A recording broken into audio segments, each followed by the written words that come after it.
Bəli, biz xəbər verdik, işğaldan azad olunmuş ərazilərə köç davam edir.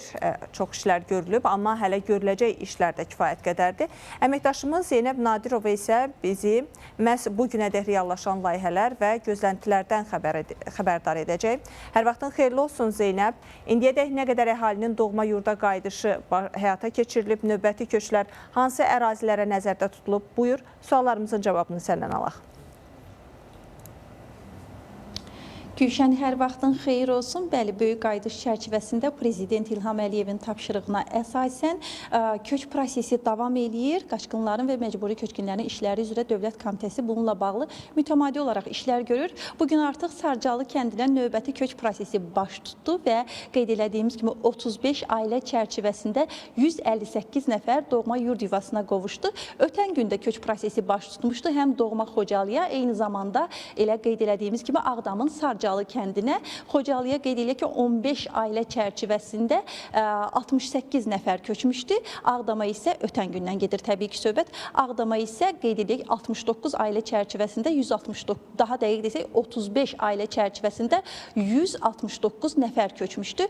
Ümumilikdə artıq statistika nədən ibarətdir? Bundan sonra nələr nəzərdə tutulub? Bununla bağlı elə qaçqınların və məcburi köçkünlərin işləri üzrə Dövlət Komitəsinin sədr müavini Fuad Hüseynov yanımdadır. Məlumatlar da ondadır. Fuad bəy, buyurun. Artıq Prezident İlham Əliyevin tapşırığına əsasən böyük qayıdış çərçivəsində köç prosesi davam edir. Başqa nələr nəzərdə tutulub, orada hansı işlər görülüb, ümumi nə qədər köç prosesi, yəni əhali orada yerləşib? Buyurun. Minnətdaram. Bugün biz hamılıqla Azərbaycan xalqı olaraq tarixi zəfərimizin məntiqi nəticəsi olan böyük qayıdışın təntənəsini, sevincini və qürurunu yaşamaqdayıq və təbii ki, bu şanlı tarifi bizə bəxş etdikləri üçün ilk növbədə müqəddəs ruhları qarşısında baş əydiyimiz və Allahdan rəhmət dilədiyimiz şəhidlərimizə, Allahdan sağlıq, şəfa dilədiyimiz qazilərimizə və nəhayət istər tarixi zəfərin, istər böyük qayıdışın əsas memarı və müəllifi olan Müzəffər Ali Baş Komandanımıza borcluyuq.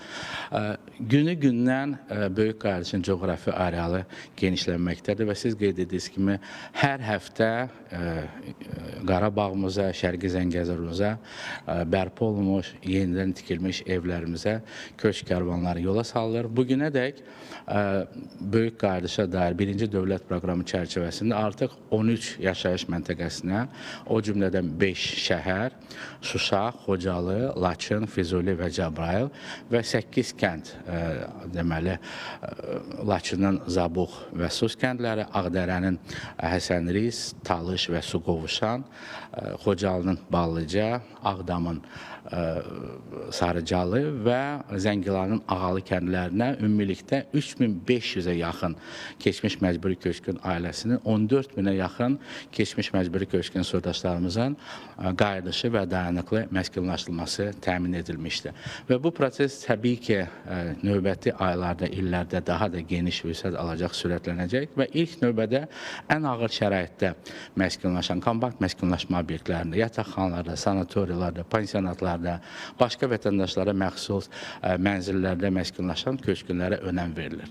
Və biz əminik ki, böyük qayıdışa dair dövlət proqramı yüksək keyfiyyətlə icra olunacaq və Dövlət Komitəsi də əlindən gələni əsirgəməyəcək bu hədəflərə nail olunsun. Təşəkkür edirəm. Mən də işlərinizdə uğurlar arzulayıram. Bəli, Gülşən, artıq köç prosesi ilə bağlı detalları çatdırdıq və qeyd eləyək ki, Şərqi Zəngəzur eyni zamanda Qarabağda bu zamana kimi məcburi köçkünlərlə yanaşı, orada çalışanlar həm tikinti quruculuq işləri ilə bağlı, həm müxtəlif sektorlarda, dövlət qurumlarında işləyənlər, ümumilikdə 40 mindən çox əhali yaşayır. Çatdıracağımız informasiyanı burada yekunlaşdırıb söz yenidən sizə ötürürük. Təşəkkürlər Zeynəb. Xatırladım ki, bizimlə bağlantıda əməkdaşımız Zeynəb Nadirova idi. Digər xəbərlə davam edək.